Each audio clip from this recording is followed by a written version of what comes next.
Hey, welcome to EPN. My name is Victor Lucas, and we bring you the latest in everything cool every single day. Hope you guys all had an incredible Halloween last night.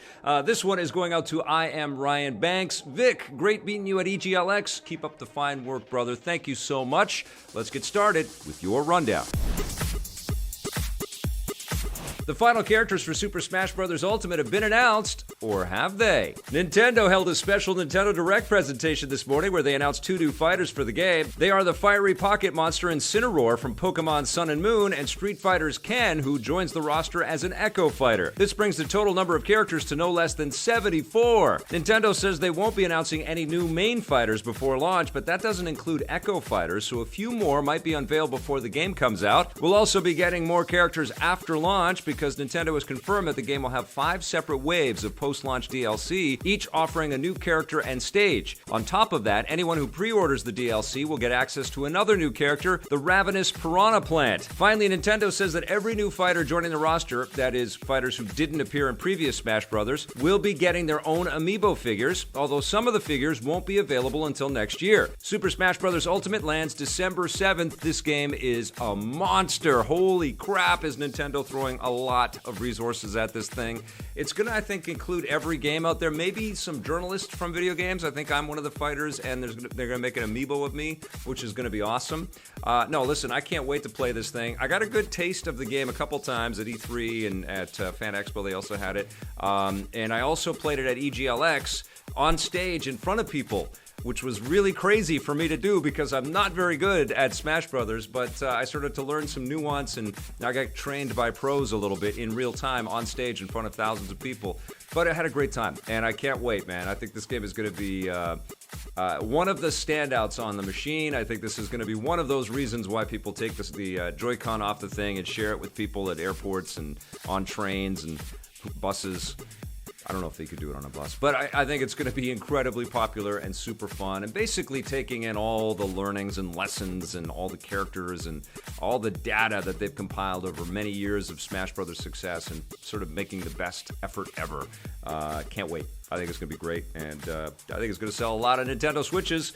All right, microtransactions have begun rolling out in Black Ops 4, and as you might expect, not everyone is happy about it. Yesterday afternoon, Activision and Treyarch launched microtransactions in the PS4 version of the game. At first glance, the microtransactions appear to be cosmetic only, but as many players have discovered, that's not really the case. The way the microtransactions work is players can buy a new in-game currency called COD points, which can then be used to unlock more advanced tiers for better cosmetic items. The problem is that players who don't spend money can only unlock those tiers by grinding through the game, which many have argued is Activision's way of encouraging them to just give in and spend the extra dough. The microtransactions can also be used to improve your progress in the game itself, because players can also buy extra Nebulian Plasma to unlock extra perks in the Zombies mode. All told, the microtransactions in Black Ops 4 work very differently than they did in the last Call of Duty game, so it remains to be seen if the backlash against them will continue to grow or fizzle out. They hit the Xbox One and PC versions of the game next week. You know what? We're going to have a battle royale for who can be the most fair to their customers in these Battle Royale games.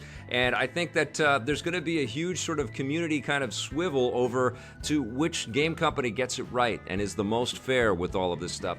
You know what? I think at this point it's fair to say, keep your complaints coming. Help this industry tune this. Help make the industry make people happy customers. I think that's really, really important. If they're going to turn every one of these games that we're going to play and review and look at and talk about, an economics lesson for everybody in our circles, then I think it's incumbent on every consumer out there that's paying to get into these beta tests for these different economies to talk about what pisses them off about it. So if it pisses you off that they've got these different tiers and different layers of microtransactions and unlockables in this game, let Activision and let Treyarch know, because clearly there's tons of money being made, and that money does convert on lots of different projects and properties and keeps people employed. Absolutely, that is happening, but also there is a lot of extra profit being made, and somewhat at the expense of encouraging everyone to participate in video games, because they're making hordes and hordes, no pun intended for all you zombie fans out there, of angry consumers around this thing, and they're telling all their friends that they're pissed off. That is not good for video games. And frankly, no other entertainment out there is providing their content like this. You know, it's just in video games where you get little chunks and little morsels, and you can download this little widget and you can have that. I mean, we wouldn't accept it in television shows. I guess they have, you know, episodes that you can buy or not, but it's not quite the same. You don't get a chunk of the episode if you don't spend the tier or grind through it. You know, you pay your money, you get the entertainment. And in this kind of case in video games, cosmetic is fine. You want to customize your character, fully cosmetic, absolutely fine. If there's any kind of leveling up or stat boosting or you know, incentives or improvements made on people that spend money on stuff and they play competitively online, it's not cool. So if that's the case with this, and honestly, I haven't, you know, had time to go back and dive into all of this and explore all of this stuff, but it grinds my gears, as you can probably tell, that so much of the conversation around video games is how many different ways game companies make their money in their video games. It's crazy. Let's talk about the art. Let's talk about the blood, sweat, and tears that Treyarch obviously put into this really massive and fun experience. Anyways, let's move on. Chinese and American film companies are going to come together once again to see Jason Statham battle a giant shark. We could have all called this one. A sequel to the fishy blockbuster The Meg is on the way. According to Variety, the film's executive producer Catherine Ying announced the follow-up while speaking at a recent U.S.-China media summit, saying that they're in the very early stages of development. The Meg was actually a co-production between Warner Brothers and several Chinese film studios, and with more than $500 million earned at the box office, it's the biggest U.S.-China co-production in history. These kinds of partnerships are particularly important right now because China recently overtook the U.S. to become the world's largest film market. And you know what? I think that was one of the best things about The Meg, is that it was such a unique perspective and vantage point. There were so many Asian locations and Asian characters in the movie, and I thought that was great. I thought it was like, wow, okay, we're not just going to get the standard run-of-the-mill looking Jason Statham experience. There was a lot of run-of-the-mill Jason Statham action and activity in that movie, and it was silly and stupid, but it was fun as well. And I think one of the key components of it being so fun is that we had all of these, different kinds of human beings in there that we don't normally see in these big movies. So I'm all for this. I think we live in a globalized world, and we have a multicultural sensibility in most aspects of our lives, with the people that we work with, the people that we go to school with, the people that we're friends with, and honestly, we need to see that reflected in our entertainment. And I think this is great. It's a good move, and it'll be interesting to see when we start to see more Asian superheroes and bigger roles for different ethnicities out there. I think that's a very cool thing, and it is our future. There's no way around it. We all live on this big blue marble together.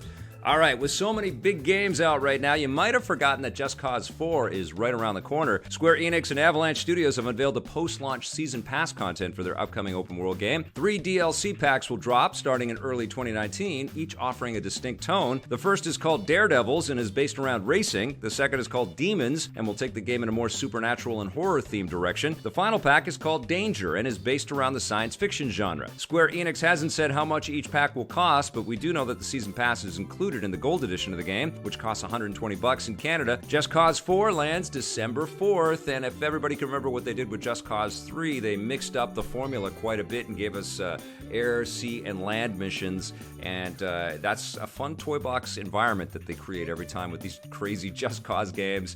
Blake and I are actually going down to check out Just Cause 4 at an event next week, and I can't wait for it. When we saw it at E3, it was just a lot of explosions and a lot of ways to kind of tether explosions together. That's what I remember about the game. So I'm looking forward to kind of checking out a little bit more of the nuance and getting some hands-on. And of course, we'll report back to you guys about that, and we'll also have some interviews and stuff about the game. But I had a lot of fun with Just Cause 3. I like this franchise. I think it's crazy. I think it's maybe a little bit too soon for Just Cause 4 to come out, because Just Cause 3 just feels like it was a minute ago, but this business moves fast, and if this is super fun, I want to get all into it. I'm not quite ready to leave my Red Dead Redemption 2, though. All right, you guys, that's going to do it for our rundown. Let's look at this day and everything cool.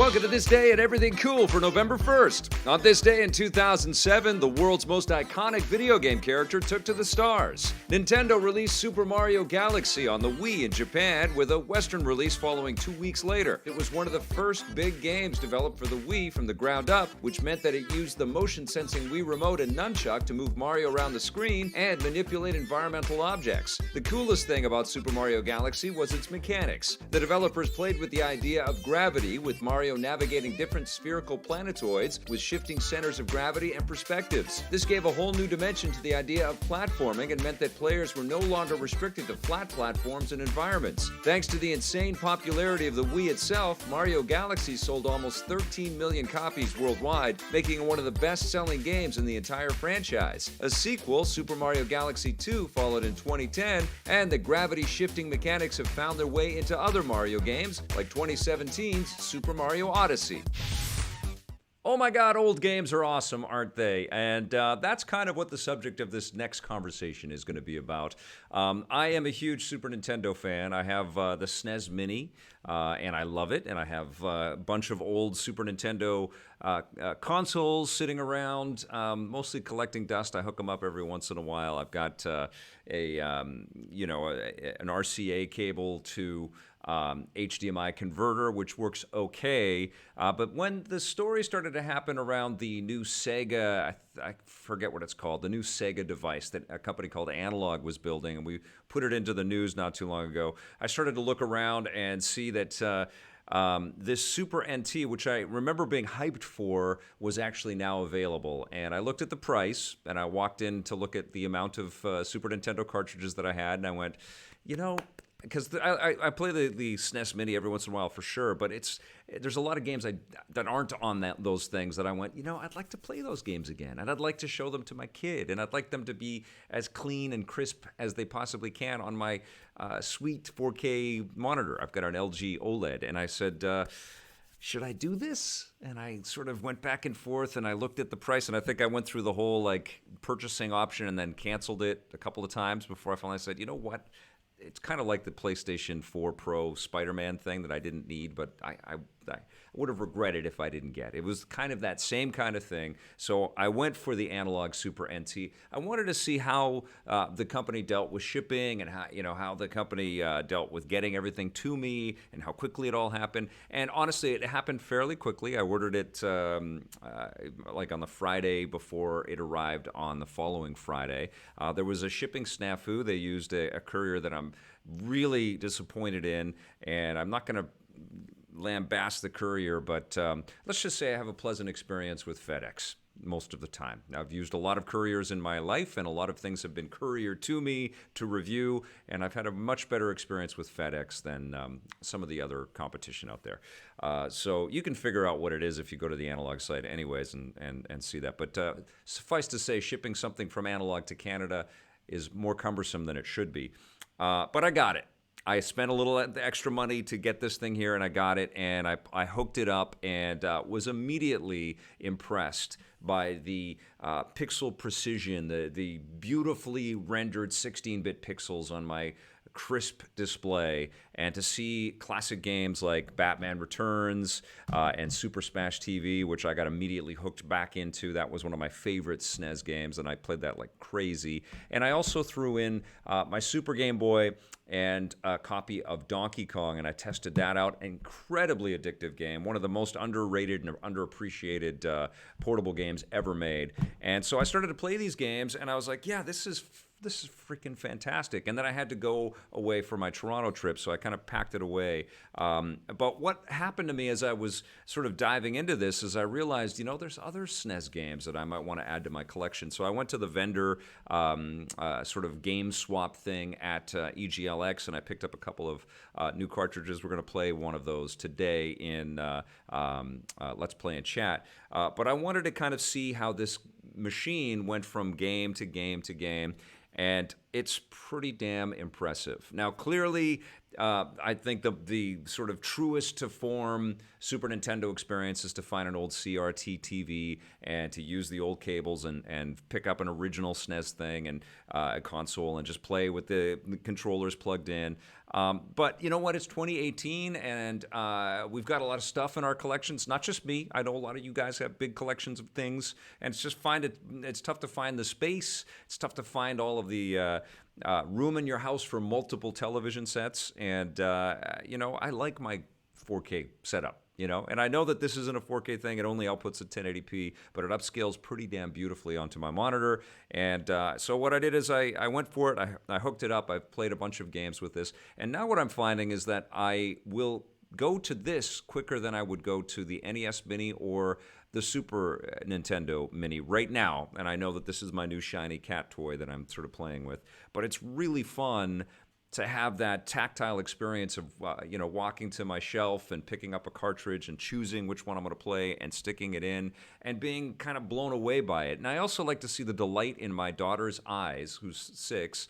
And she really makes no delineation. She's not like one of these people that's like a graphics snob and says, what, it's only Red Dead Redemption 2 or nothing for me. She's not like that. So when she's jumping in and she sees Donkey Kong, in rudimentary colors from a Game Boy cartridge, she's like, wow, that's kind of cool. I like that. Or she sees we're going to play Magical Quest starring Mickey Mouse. She can still be entertained and blown away by the artistry of these classic Super Nintendo games. And I think that this is a system about preservation. It's a system really meant for people that want to have a great HDMI connection and a super clean thing. It has technology, and let me see if I can remember it because I'm not a technologist, but it's not an emulation like other ones out there. It's called the Field Programmable Gate Array, and it allows these guys to basically get to the chip and to the source of the machinery, the guts of the machinery. So it's not emulating. It's just like a true,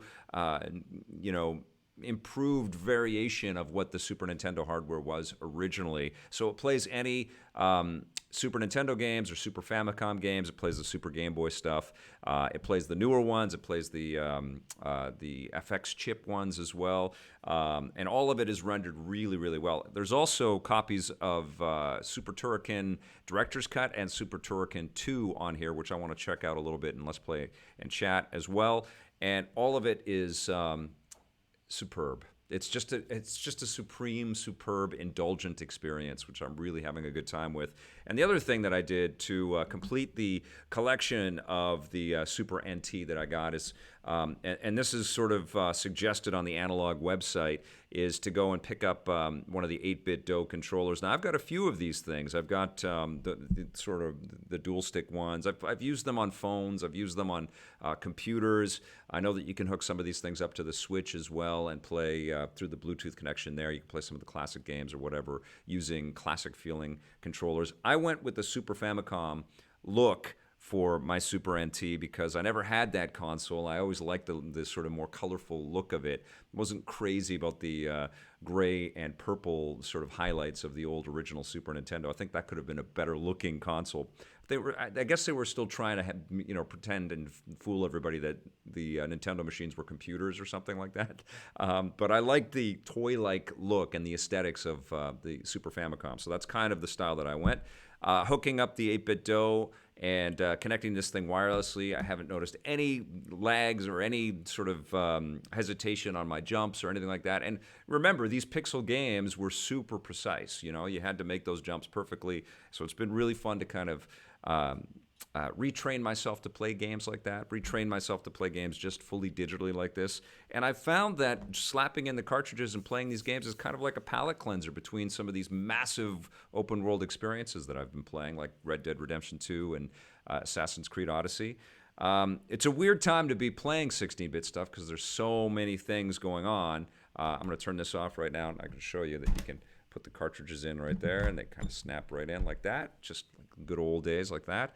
But it's been a nice kind of juxtaposition with all of this modern tech and all of these massive games and some of the battle royale type murmurs and controversies and some of the microtransaction sort of anger and stuff that sort of filters out all over the place, to play these classic games where everything came on a cartridge is really fun. So I love this thing. I know it's not for everybody. I know you get 20 great games on this Super Nintendo Classic. I know lots of people emulate and lots of people have ROMs everywhere. I've got the Retron 5, and I was always impressed with it. You could throw in a bunch of old cartridges into that one too. But this just feels like another level. It's got some heft to it. It feels stable. It feels sturdy. And right now, for my money, it is the very best way that you can play Super Nintendo games. I think this is awesome. I'm going to give the Analogue Super NT a 9 out of 10. And right now, it's time to take a look at a buried treasure.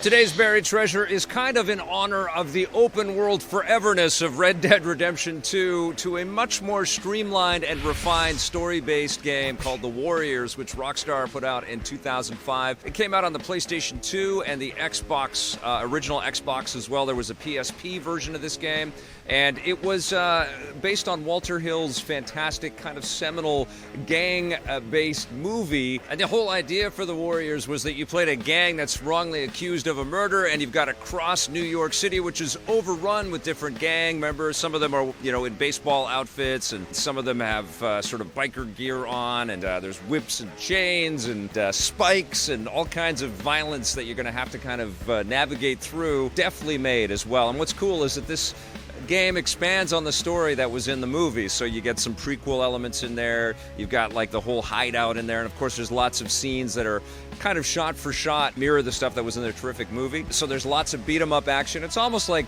Streets of Rage done for real, done the Rockstar way, It's incredibly stylish, beautiful music, very cool graphics, very cool design overall. It's very accessible, but it's an amazing homage to a classic film that I think the Rockstar brass must love and admire. And it's interesting because Rockstar isn't really known for licensed properties or creating things that are kind of a take on somebody else's work, but this was clearly a love letter to what Walter Hill did with that incredible movie. Incredible game, superb movie, and absolutely a terrific buried treasure. Warriors come out to play. Oh my God, that voice was so annoying, but that game was so damn good. And in the face of Red Dead Redemption 2, it has been nice to play and think about simpler games and smaller games and tighter games. And so I thought today, why don't we take a break from all the big ones, all the huge releases. We'll play some Super Nintendo titles, and we'll check out some gameplay off of the Super NT. So this is streaming right from this device right now. This is one of the built-in games. This is Super Turrican Director's Cut, developed by Factor 5, who went on to do, they did the Super Star Wars through Jedi games, and they did Rogue Squadron for the N64, and Lair for the PlayStation 3, and then that was about it. Lair did not that well. It was kind of a tale of sort of overreaching a little bit too much and learning some tough lessons. Good developers over there, though. Okay, so we're playing Super Turrican, and this is kind of a run, gun, and shoot kind of experience. So let's see. Let's see how I do. And it's actually really slick going off of in terms of timing. It seems fine off the TV and on the monitor. I guess it's not dealing with lots of complex programming and number crunching. Hi, everyone. Like some of the 3D games. Hello, Mr. Blake. So you said this is an original Super Nintendo game, or? Yep. So this isn't like a game they made for this device? No. There are new Super Nintendo games, though, and apparently the Analogue Super NT will play the new ones, the ones that are still being made to this day, like which not all of the emulators will. That one that Devolver just published? Yeah, probably.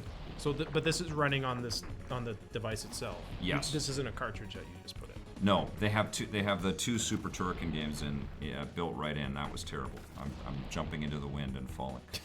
Oh, and I'm getting zapped by lightning. Okay. Wah! Hey guys, again, let me know if the audio is good, especially when we switch games, because one game might be louder than the other. Oh, right. We might be switching games pretty quick here because I'm terrible. Oh, Do you want me to see? I want to see. Let me see. You want to try? Yeah. Yeah, go for it. Which, Hey, Timberwolf, how you doing? What did you think of the PS1 Mini 20 game list? I wonder if they have plans to release some of their other titles that weren't included.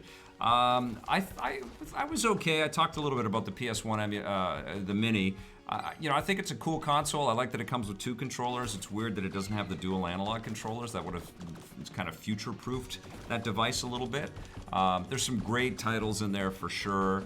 I like that it's not just first-party, that there's a nice collection of good third-party titles, which kind of sings and kind of speaks to the alliances that Sony has been smartly making since they started the PlayStation. That sucked. This game's hard. It's tough, right? Super Nintendo games are hard. But what I said in the comments yesterday is I have all those PlayStation 1 discs, and it's really hard for me to get super excited about them because I have consoles that will play those PS1 discs. I have all those saved games on memory cards and stuff too, which is crazy. So I mean, I dig it, and I like that people that maybe the PlayStation 1 was the first machine, and then they sold everything, and they get to go back to it. I like that retro kind of vibe, but I don't know. The Super Nintendo. That's why I bought this. This machine just means so much more to me than the PlayStation 1 does. The PlayStation Classic, I think, is a bit too expensive because it's $130 in Canada, plus tax. So that's $150 basically, or $160. Well, it would cost a lot of money to get all those games on disc, though. Yeah, but you're looking at basically $15 per game. No, you're looking at $5 per game. No, because there's 20 games, right? Yeah. So it's like $7 a game. Maybe less than 6. Okay, but that's still a lot of money when you think of like Mr. Driller, right? Yes. Ask yourself, you got to hate on for Mr. Driller. Would you? But because it's like a little puzzle game. Would you pay $7 to buy Mr. Driller on your phone? No. Probably not. Oh, you know what? I have to stop and turn that back on. So we probably are going to create some havoc with HDMI. Yeah, let me go check. Okay, cool. All right, well, we'll find out right here. I love this boot up sequence too. This is the front menu, so it seems okay. It sounds okay in my. Let us know if anything goes crazy with this. What's your favorite RPG on SNES? It's Final Fantasy III. Okay, let's play. I think it's fine. Then start a game and let me see. Let's run this cartridge. This is The Magical Quest starring Mickey Mouse. Here we go. Yeah, right. There's a good question right there. Just download them, or a response to the PlayStation 1 stuff. Just download them to the Vita. That's the other thing is that Sony did a pretty good job at giving people access to a lot of those games on the PlayStation 2 and the PlayStation 3 and the Vita. Yeah, a lot of them are way too recent. And they don't feel as, I don't know, classic as something like this. A game that was published in the year 2000 or 1999. Is that really a classic? Well, most of them are 1995, 96. Most of them are D-pad games, so it's been a long time. But they've just been iterating on 3D, Secret of Mana for VR Grid. I haven't been reading any of these. So hello, everybody. Audrey on Leon, VR Grid, E-Tank 2, Jordan Cunningham, Clayton Blair. Blake's going to go through this right now. If there's any questions or comments. We had a super chat from Stephen Cleary. Forgot about Just Cause. Still deep into Red Dead Redemption 2. Yes, Steven, I'm exactly this. I was writing that news story. I just stole a stagecoach just before we went live on this. I was writing that news story and I was like, oh yeah, Just Cause is coming out this year. Yeah. Because it feels like we've already had our game for lunch. Kind of, right? Yeah, we've had a lot of big ones. It's time to start thinking about the Rocket and Reagan Awards. Is that the last big game of this year? I guess Smash. Smash Pokemon. is, yeah. It's huge. Did you see this question from Jordan Cunningham? What's your favorite RPG on the Super Nintendo? Yep, I said Final Fantasy III. Mine is Half-Life 2. I just remembered when there was like an opera singing moment in Final Fantasy III, and I remember that feeling when I played it for the first time as a younger gamer, and it was just like, wow, games are really different now. They're really changing, and the stories are getting really deep and cool. Victor, you remember in the 90s when Disney was like 1/10 the size of what they are today? I know, right? Do you remember when they had to like lie about how much their movies made so that they wouldn't, so that their board of directors wouldn't get voted out? No, is that true? That was the thing they did in like the late 90s. Wow, I don't remember that. Do you remember that movie Treasure Planet? Yeah. They lied about how much it made opening weekend. No way. Yeah. Because it failed miserably. And wow. I think, so I bought this game in Toronto. I've never played it. I don't think I've ever played this game. I had Castle of Illusion on the Sega Genesis, and I loved it. What were your favorite Super Nintendo games in general? I mean, Zelda. I loved Smash TV. Pilot Wings was really rad. Mario World's an obvious one. Yeah, Mario World. Do you remember a game called... I love Batman Returns, even though it's kind of a cheesy beat 'em up. I don't know what just happened there, but... Do you remember a game called Aero the Acrobat? Yeah, absolutely. That game was real. I love that game.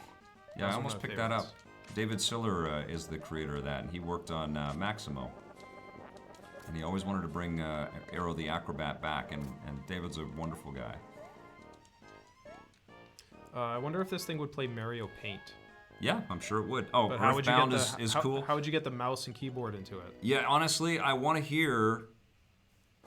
If you're a Super Nintendo fan, I want to hear your top 10 because I want to go through my library, and I want to get like... You want a recommendation of games to buy? Yeah, I want to get because I have the Super Nintendo Mini. I'm not going to buy those games, but I want to pick up some games that I don't have or I might have missed. So give me your top 5 or your top 10 Super Nintendo games that are maybe not on the SNES Classic, or they're kind of like forgotten treasures, or they mean something to you. In the comments below or in the chat right now, I'd love to hear that because I want to get some good ideas for that. Sam I am 111. What is your comments or your thoughts on the lack of coverage for The Quiet Man? What is The Quiet Man? I think it's a new Square game or something, and I honestly haven't been able to pay too much attention to it myself. I got the trailer or the press release that it's out today. So it's not like based on the John Wayne movie? No, I don't think so. Okay. This is a video game? How come I've never heard of this video game? Honestly, I think if we're not hearing about stuff, it's just because we're inundated with so many things. And it's really weird that I'm playing an old Super Nintendo game, but sometimes you just need a break from all the new, you know what I'm saying? When does this game come out? Oh my god, it came out today. Yeah, it just launched today. I've never even heard of this game. Okay. This is literally the first time I'm hearing about it. Okay, so I died. So I'm going to move on. I want to show you guys a little Donkey Kong right here. And I mean, Square Enix, they're a pretty big company. Like, if they wanted to advertise something, they would have by now. They're huge. So there must be some reason why they're not... Okay, so we're putting the Donkey Kong cartridge into the Super Nintendo TV, or the Game Boy TV, into this thing, and then that's amazing. What a world we live in. In 2018. Through HDMI. I love this whole analog thing. It's so Blade Runner, man. I love it. There's a Blade Runner quality to this, like ancient tech running through high tech machines. It's just cool. Okay, so with this one, you have to go into the settings, and you have to change the audio so that it will cartridge audio enable, and then you go back. Let me check to make sure this doesn't screw up. I'm sure it's gonna be fine. I'm sure it's fine too, but I just want to double check. Okay, run the cartridge, and now we're gonna go back to 1994 on a Game Boy. And I gotta tell you, when this thing is blown up on a huge TV and you're looking at Game Boy sprites on a massive television, it's surreal. It's like somebody put the Game Boy and went wah, right in front of your eyeballs, and it looks great. It really shows the genius and the talent of these developers. They were able to kind of see the world as pixels and just build incredible things, man. Like, take us to these amazing destinations. It's so cool. Okay, are we starting at stage 1? Okay, might as well. Here we go. Yoshi's Island, Super Metroid, Parodius, Oh, I'm dead. Oh, no. Okay. I never had this game on the Game Boy. Oh, it's so good. I had, Scott did a feature on his blog, or on his website, where he played a level every day. because there's 100 levels in this game. Of this game? Yeah. It's a game where you think, oh, it's just like the arcade Donkey Kong, right? It kind of feels like that, and then it just expands and expands and expands. And it's so smart. I remember, like, renting Game Boy games. Yeah. Do you remember renting video games? Oh, yeah, totally. From, like, Blockbuster Video? Well, I remember the Indiana Jones game. I didn't get that hat. I gotta go get that hat. I can't leave that hat alone. You already have a hat on, though. Oh! Oh! I'm alive. Oh! So good. Any update on the status of Underworld Ascendant? Isn't that out already? Wasn't that in comes like... comes out in November. Because we interviewed them. Yeah, it comes out very soon. Joe Fielder's November 15th. Facebook buddy, and he's getting very hyped. We both played it a little bit at a pre-E3 cool. thing. It was Yeah. really cool. I like the emerging gameplay. Yep. Developer, I remember the developer saying how if you have a door that's locked, you can go find the key, or you can just burn the door down. I thought, that's cool. I can dig that. I like burning things down. Mm-hmm. In video games, anyway. This is so good. I bet you we're the only people on YouTube playing Donkey Kong on the Game Boy right now.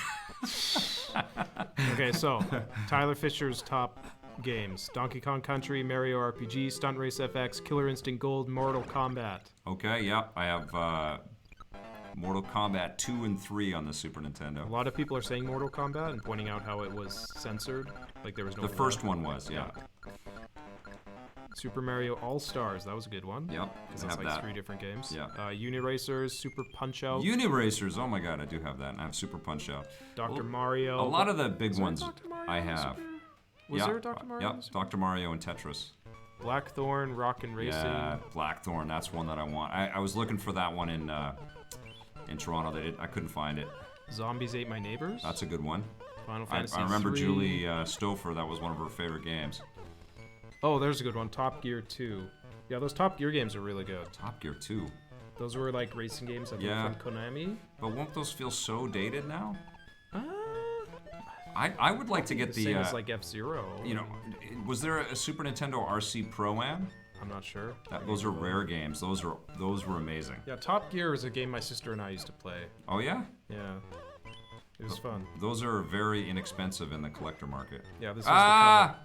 I remember this cover. I've got oil here, man. Burning oil. Yeah, they did the F-Zero thing with like the faux 3D. They do the F-Zero? Okay. Yeah, where it's like faux 3D as the Okay. things are coming by. I can only deal with those for, you know, because racing games, they make those on every new platform to show streaming technology. They're like you know, tech examples. Tech you know, demos, yeah, tech demos in a way. Like they show the capabilities of the hardware. Racing is one of the, like if you notice in every hardware generation, racing is one of the first genres that's really well represented, because that's developers saying, okay, well, let's see how the console will handle streaming technology to us. Here's the VR grid: Secret of Mana, Secret of Chrono Mana, Trigger, yeah. Metal Marines. Okay, Never there's a heard good that one. Mega Man X2. Okay. Blackthorn. I won't be getting any Mega Man X2. I've got that on the Switch, and you know, like if I've got it on the Super Nintendo Mini, it's got to be a little bit kind of obscure. I think is the best way to do it. But Mega Man, if you get it, it will run better on the Super Nintendo. It'll be more authentic. Sure. If you're one of those hardcore Mega Man people, yeah, you know. But those people already, like you said, have the CRT monitor. Yeah, and I'm never gonna go back to. I mean, I have one. I never turn it on. I honestly would love a Jaguar Mini. I'm probably the only person in the world that would like a Jaguar Mini. But I would like to play some of those weird games, or a 3DO Mini. You know, I mean, they made a Commodore 64 Mini. Why would they make a 3DO Mini? And that Neo Geo one too. I've got to get that thing when that comes out. Out of This World? What was that? That's that a cool sounds game. familiar. What game was that? It's kind of a what's it called? Oops. It's like flashback. It's rotoscope technology, a little bit like Prince of Persia. Oh, I had this on the PC. Yeah, it was cool. Yeah, I knew it sounded familiar. Super Punch-Out, Super Metroid, Pilot Wings, Turtles in Time. Yeah, the Turtles in games. Time. Yeah, that would be fun. My friends at City TV in Vancouver dressed as the Teenage Mutant Ninja Turtles, and they had their makeup done by John Casablancas or something, and they took some pictures yesterday. It was incredible. Final Fight. Final Fight, yeah. Ninja Warriors. I won't get Final Fight because that Switch beat 'em up compilation just had Final Fight and all kinds of stuff. Oh, Clay Fighters. No. Was that bad? Wasn't that? Yeah, not my thing. Okay. Oh, SimCity for the Super Nintendo was kind of cool. That was cool. That was that one. Yep, totally. Road Rash. Road Rash. I'd like to play that again. Street Fighter 2, but again, that's another one you can play just on have the thing. Yeah, have the collections. Turtles in Time again, Tetris and Dr. Mario, Royal Rumble. Wrestling? Yeah. Yeah. Mode 7. Mode 7's the name of the graphics where they do the like F-Zero. Oh, it looked 3D, but it wasn't. Is that what that was called? The Mode 7 graphics? Yep. It had a name, right? Was it Mode 7? Yep. Mode 7 scaling. Am I crazy? Yeah. Yeah. I knew that. Okay. Wesley West is saying, what about a Philips CDI Mini? Oh, Prince of Persia. Yeah, I'd like to get that. Yeah, I saw that in Toronto. Some of those games, man, they're like $70 or $100. Yeah, because people want them. Yeah. Super Battletoads. Especially in... Oh, that'd be good. Oh, no. Watch out for the electrics. Get up there. Woo! You feel like such an awesome champion when you do these levels. Seeing a lot of Super Mario, or a lot of Final Fantasy 3s. Yeah, Final Fantasy 3 is amazing. It's on the Super Nintendo Mini, though. Is it? I have it on my phone. Well, they call it Final Fantasy 6, because that it really was 6. I have it on my iPhone as well. Oh, okay. Yeah. Buster Busts Loose. Kirby's Dream Course. Lost Vikings I love 1 Kirby's and 2. Dream Course. I have that. Sunset Riders. I've got Lost Vikings 1. I don't have 2. 2 is supposed to be a lot harder. Wild Guns and Zool. What the hell is Zool? That was guy from Ghostbusters? No, it's ZOOL. I remember that game, kind of like an Alien Mario type thing. Oh, okay. Yeah, I remember this. I recognize the cover. Cool. Yeah, my big one would be Arrow the Acrobat. I love that. I saw that. I saw 1 and 2, and I almost picked those up. Ah! Squished. So good. This is a Game Boy game. So good. A lot of people are saying Kirby games. Yeah, Kirby rocks. There's like a million Kirby games. Kirby rocks, man. He's the literally and figuratively the most malleable character in video games. Okay, Smash TV. This is a genius title from Eugene Jarvis. We didn't mention it in the rundown, but the story mode in Smash Brothers Ultimate, you play as Kirby. Cool. And it's like Kirby trying to... All the characters have died, basically, and Kirby's trying to, like, bring them back to life somehow. I freaking love that. Every time you turn it on, it's a different kind of render. Oh, yeah, I was looking on their YouTube channel. They had a bunch of the logos are made by different people. Oh, so cool. One of them was made by Phil Fish, the Fez guy. No way. Yeah, and I think a few of the other ones might have been made by other prominent graphic artist people. So you can change the resolution and everything, and the scan lines and all of that stuff. I just like the default, the way that they have it. So let's run this. This is one of my favorite games of all time. This would be so good now. Like if they would redo this exact game, longer with a little bit more storytelling. But the premise is amazing. It's basically Running Man. It's Running Man. You know, and just a genius game. Dual stick analog shooter, plays great on this thing. You know what they could do, Vic? Yeah. Give it a multiplayer mode where you have 100 people. Yeah. And it's a battle royale. Yeah, on here, 1 person, 2 player, 3 player, 4 player, up to 100. Because you could make like a Running Man game and have it be a battle royale. Yeah, totally. Right? Yeah. No, I remember this game. My wife and I, she was my girlfriend at the time.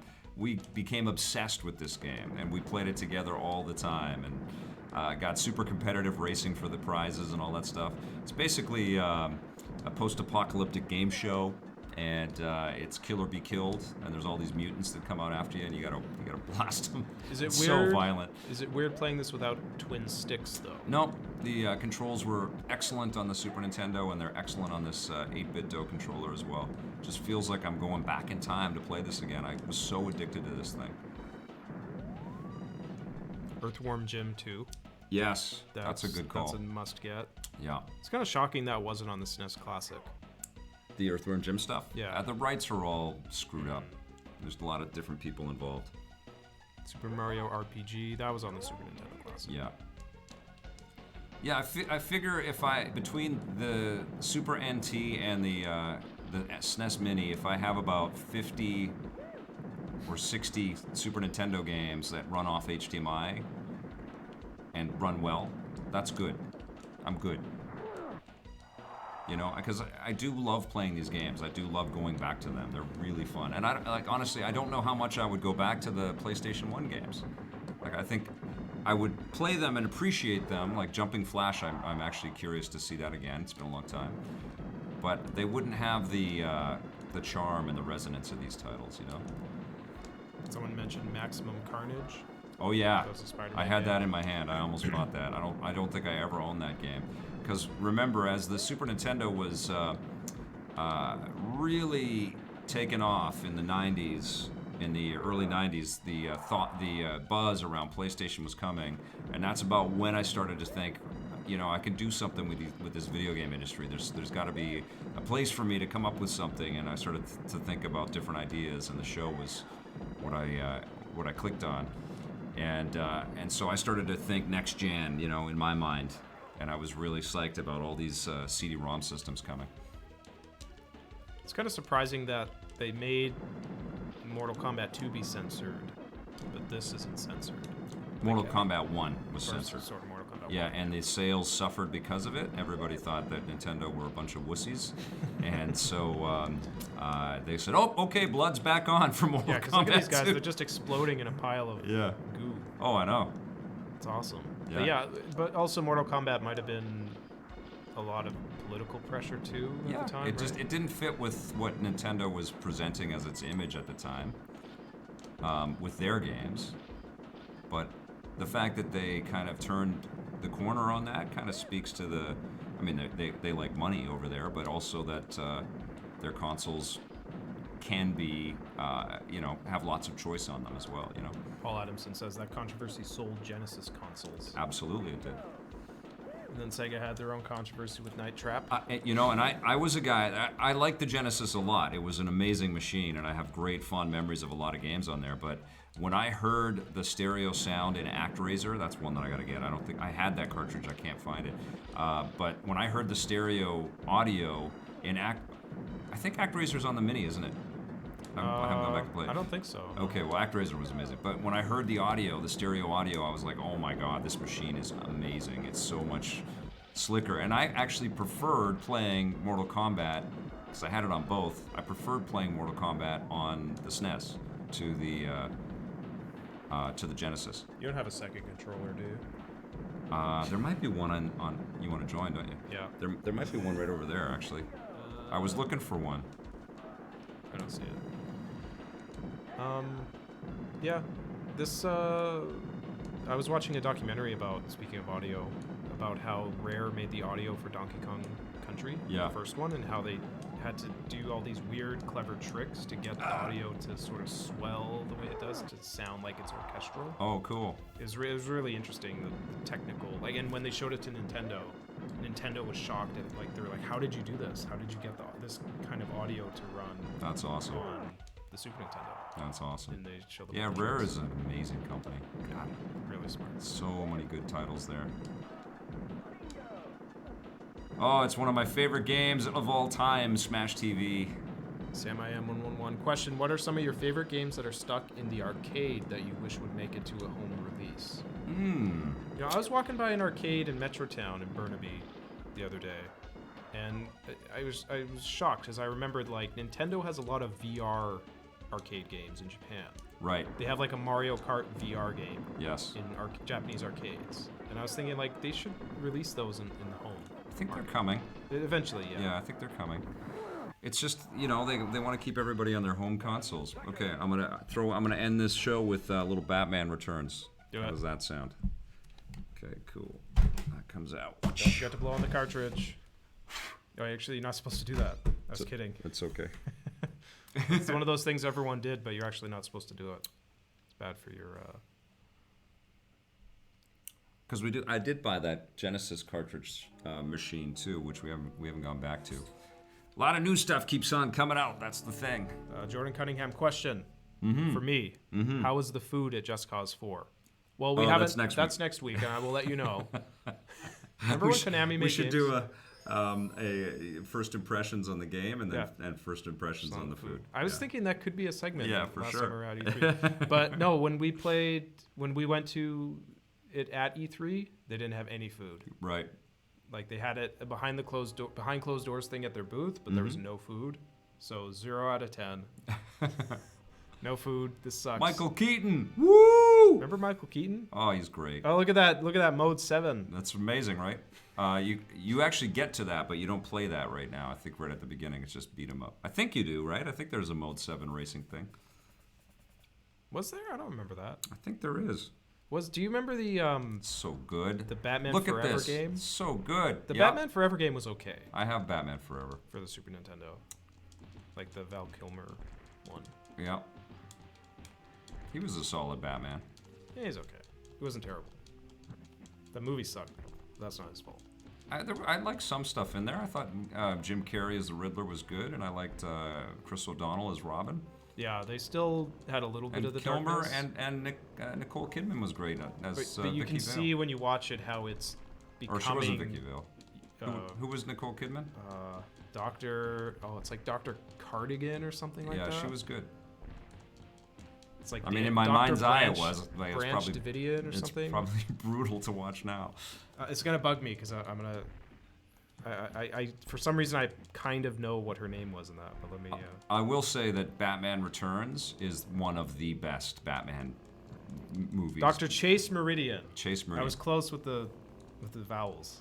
Yeah, Dr. Branch Batman Davidian. Returns is, I think, an even better. I mean, Batman's amazing because it was the first time with Keaton and Jack Nicholson was in there, and there's a lot to love in the first one. But the second one with Michelle Pfeiffer, the ultimate Catwoman.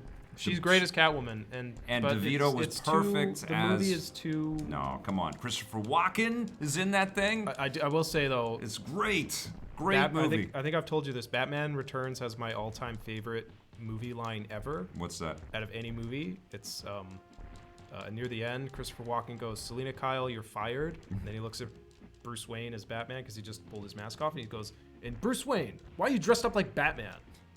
That's Really? Yeah, and then Michelle Pfeiffer goes, "Because he is Batman." But Bruce Wayne, why are you dressed up as Batman? Is my favorite movie line ever. Okay, I did not know that. For some reason, I love that Bruce line. Wayne, why? And Bruce Wayne, Are why are you you dressed up like Batman? Dressed up as Batman. This is great. It's my all-time favorite movie line. Yeah, that movie was dope. It's okay. I love that freaking movie. It's like the studio's like, okay, no, we have to have more toys, so you have to throw more stuff in. No, too cynical, my friend. No. You can see it coming. You can see it coming apart at the seams. I think trying you to need fill too much. You need like a Michelle Pfeiffer education again, my friend. She was perfect. No, I watched the movie recently. Perfect. I like all the elements unto themselves, but yes. Trying to cram it all into one movie, it feels like it comes apart at the seams a bit. Oh, okay. It feels like too much. Got a little like Spider-Man 3 on us? Yes, it feels like it's too much. Like they maybe didn't need to have two villains. They did make good games for Batman Returns, though. There was this game and the Lynx game, the Atari Lynx game. I love that game as well. That's what I would like, a Lynx Mini, collecting all of that. I honestly would love machines that could plug in through HDMI to play a lot of the best PSP games and a lot of the best Vita games and a lot of the best Lynx games. Game Gear. I guess that Sega one it doesn't play the analog Sega doesn't play Game Gear. It plays Master System. QECRC 420. Know what he's smoking up. Okay. Says I feel like most of the American devs gave the Genesis a bad name because I guess most American devs made crappy games for the Genesis. The exception being Earthworm Jim and Aladdin. I love that Sega Genesis collection that had, 50 games for $30 or something? But those are mostly Japanese games, right? It was from all over the world. It was very global, but it was great. And there were lots of games I had never played, so Shrek. they were kind of... That's Christopher Walken. Like, there didn't need to be two main villains in this movie. They really didn't. And then they throw in a third one with Christopher Walken. No, because Catwoman's a sympathetic villain. Yeah, sure, but... And honestly, neither one of them holds a candle to the Joker. It's too much movie. It's too much movie. It's a great movie. It's a good movie, but it's too much. It's too much stuff thrown in there. Little known fact, I was on the set of Batman Returns. Oh, yeah? I was at Warner Brothers. They were filming in Gotham City, and the Batmobile was parked on the night that I was able to watch some of the sequence. It was stunt stuff that they were working on, and it was parked, and inside the Batmobile was the cowl, and no one was around me. And the thought of like reaching into the Batmobile and taking a cowl, it was like in my mind, but I know like Canadian boy arrested on the set of Batman Returns trying to steal the cowl. What kind of a jerk would do that? You could have just put it on and taken a quick selfie. They didn't have selfies then. Oh, okay. I wasn't born yet, so I don't know. It was a long time ago. But I remember this scene in the movie. There's Catwoman, Selena, right? Isn't it? No, that's yeah, it is. Yeah, Selena Kyle. Because that's right. Because that's the taser, and then she gets the taser, and then she sticks it in Christopher Walken's mouth. Yep.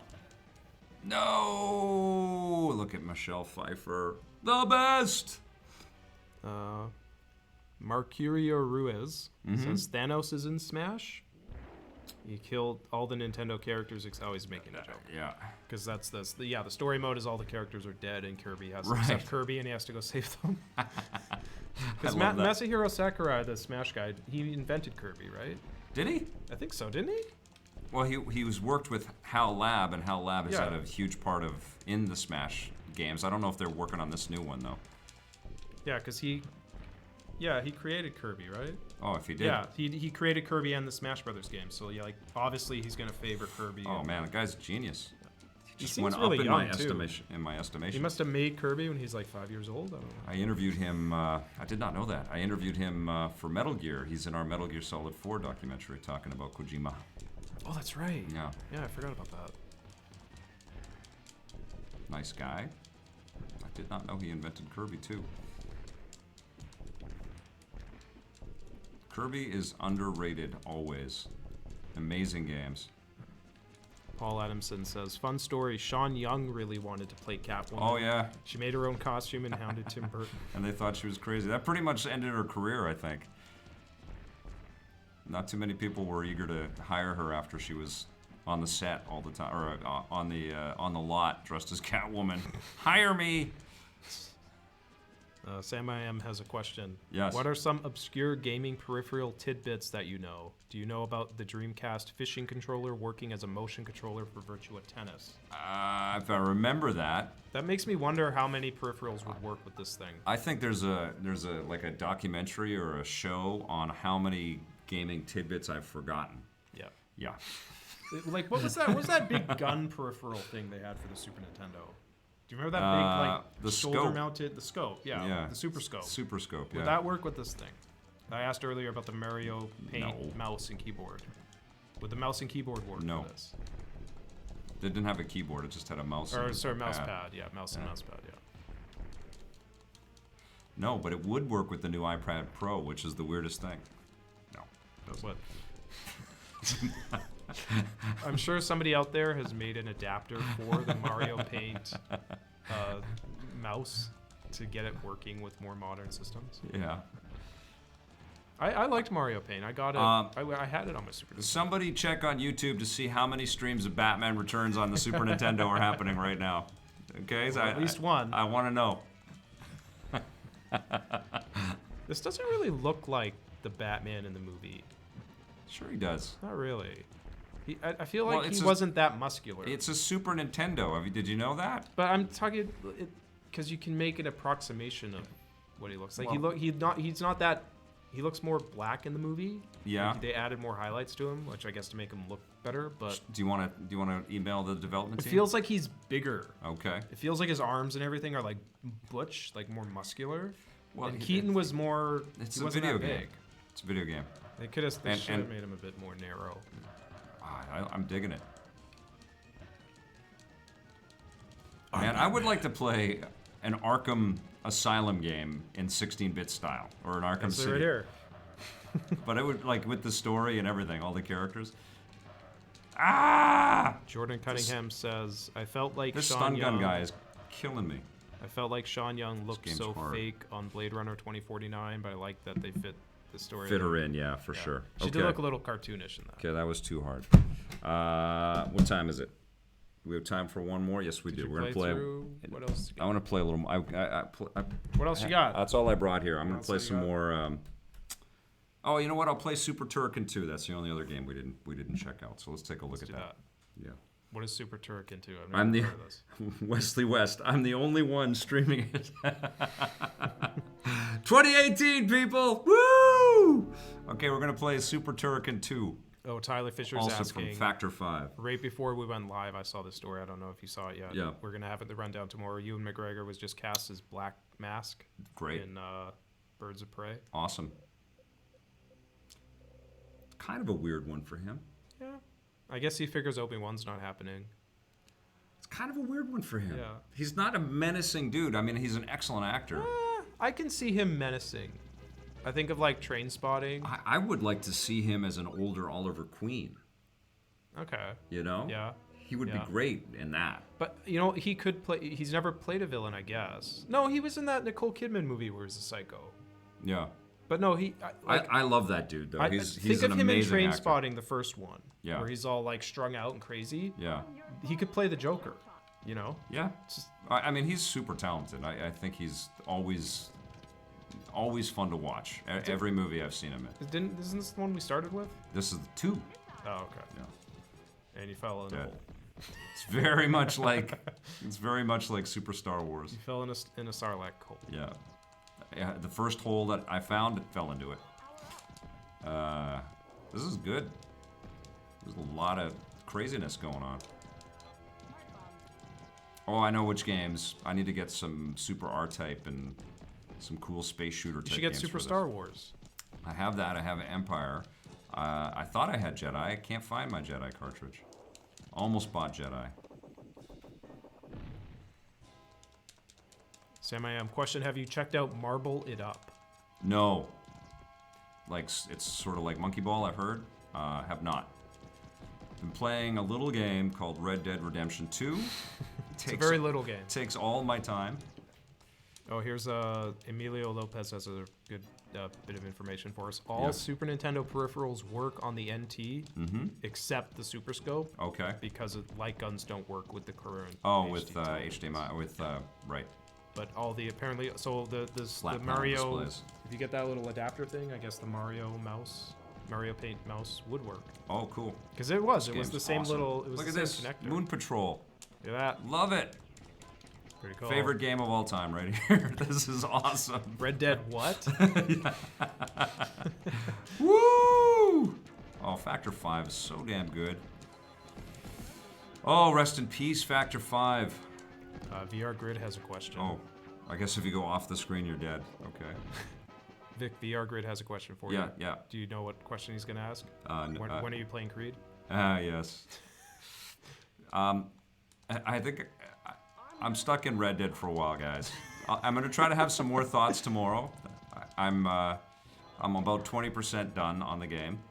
But I'll keep playing tonight, and I'll have some more thoughts tomorrow. You know what? Red Dead's the type of game you don't want to stop playing because the controls are so complicated. You don't want to forget. Yeah, that's true. You don't want to forget how to like switch between different guns and things. Like, I'm just past the point of it. Like, oh my god, I'm thinking about this all the time. You know, I'm just at that point right now. You know how the Rockstar games kind of do that for you. Yeah, that's where I'm at right now. So I'm gonna have some more thoughts tomorrow. And then I think what I'm going to do is I'm going to invite Johnny Millennium on the show, either through Skype or to come on over. And I'd love to hear his thoughts on it, too. And then we can, and yours as well. And we can kind of have because where are you at right now? And I think I'm behind you now. Okay. I'd got a head start on you, so I was a bit ahead, but now I think I'm behind you. Yeah. I have a question for you about that. Yes. Have you ever had a transcendent moment in gaming where you kind of forget you're playing a game, but to the point where it's like you start to think the game in real life? And what I mean by that, I'll give you an example of what I'm talking about. When I was playing Assassin's Creed 2 when it first came out, I was like in that mode where I'm super into the game. And then I had to leave the house and I went downtown. Oh. And I was thinking like I had to walk somewhere downtown. Yeah. And my brain for a second was like, oh, why don't I just I could climb up that building and then jump to that building, and then that'll get me to where I need to be faster. And then I was like, oh no, wait, I'm not Assassin's Creed in real life. Like for a second, my brain thought that. Have you ever had like a moment like that where a game is so? I've certainly been in, video game graphic land so often, like playing Rallycross on the Xbox or Forza or, some awesome 3D game, and then walked outside and felt like all of the world that I was seeing was just like higher resolution graphics of this game looks really good. Yeah, it's like, wow, the visuals are amazing in this. Oh yeah, I'm in reality right now. Sun goes down. Look at the lighting. I've certainly felt that, yes, which is really weird. I've also done, and I'm sure some of you guys have done this too. You've pinched to zoom on a magazine or a book. Oh yeah, I've done that. Right? Or you've wanted to like physically grab some kind of data in space or a book or something and then move it over to your computer. Yeah, like you're that. clicking on a mouse and I'll just take this and put it over. Oh my God, I can't do that. That's over. That's an analog and this is digital. Yeah. It's weird. And I guess that's kind of the stuff that we're gonna figure out to be able to do watch all the people time. do that when they have like AR glasses. Yeah. All the time. Yeah, I'm sure that's coming. I mean, I read something today about 3D printed skin, and so like I think people are going to be 3D printing clothing. They'll be looking at a magazine or something like that, and then they'll say, "Oh, let's see how that looks on me." And you just pop it into your 3D printer. It'll make it for you. It's like, yeah, this suit looks good. Could you imagine if they had replicators like in Star Trek, and you could just make anything you want? You see it in the magazine, you just press a button. I thought of an idea, actually, for amazing food. Maybe I should talk to Brad over at 8-Bit Beans. But why isn't there gamer food that's shaped like a floating turkey? You know, it could be different flavors and like could be chocolate or like whatever. But food from a game. Yeah, but it's everybody has like gamer grub and gamer snacks. But why don't they make them shaped like floating turkeys and things like that you would see in games? Yeah, like the wall chicken from Pennsylvania. Yeah, wall chickens, right? Probably because no one wants to eat a chicken they found in the wall. Yeah, but I mean, no one wants to eat anything with the word gamer grub or gamer food on it. Nobody wants the word gamer on their edible thing. But if you're gonna do that, you might as well. Go all the way and make it a pixelated turkey. Sell little mushroom candies. Yeah, 100%. Right? Yeah. Well, Nintendo made cereal. Yeah. Do you remember that last year there was a Mario cereal? Yeah, they were selling it at EGLX. Yep. Ah! Oh, it was basically just Lucky Charms. Because I had some. The marshmallows didn't look at all like what they looked like on the pictures. VR Grid, I did fix the mustache. I did figure it out. It was very binary. Right, wrong. Right, wrong. Oh, your mustache that you wore for Halloween? Yeah.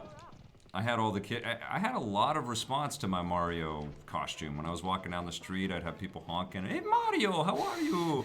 And all the kids that came to our door for candy were like flipping out that it's Mario! Every single one. It was great.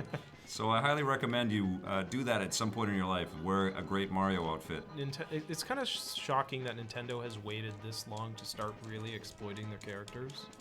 You know, I think there was the Mario movie in the early '90s, but there hasn't been a million Mario things in the world, right? And the toys took a long time to get made. When you consider, like, he's up there with Spider-Man, Batman, and Mickey Mouse. I did have a few kids that didn't know who I was. Oh yeah? Yeah, which was eye-opening. I did have a few kids come to the door and they did not know what character I was. Yeah. But presumably they would know what the Fortnite dance is, or like what a creeper is from Minecraft or something. Once that Mario movie comes out and once they start getting like the rides at Universal, and they'll probably get a cartoon show out.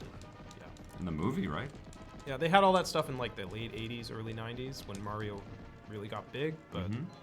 For the last 20 years or so, Nintendo's been very conservative about how they use their IP, and they're starting to change that now.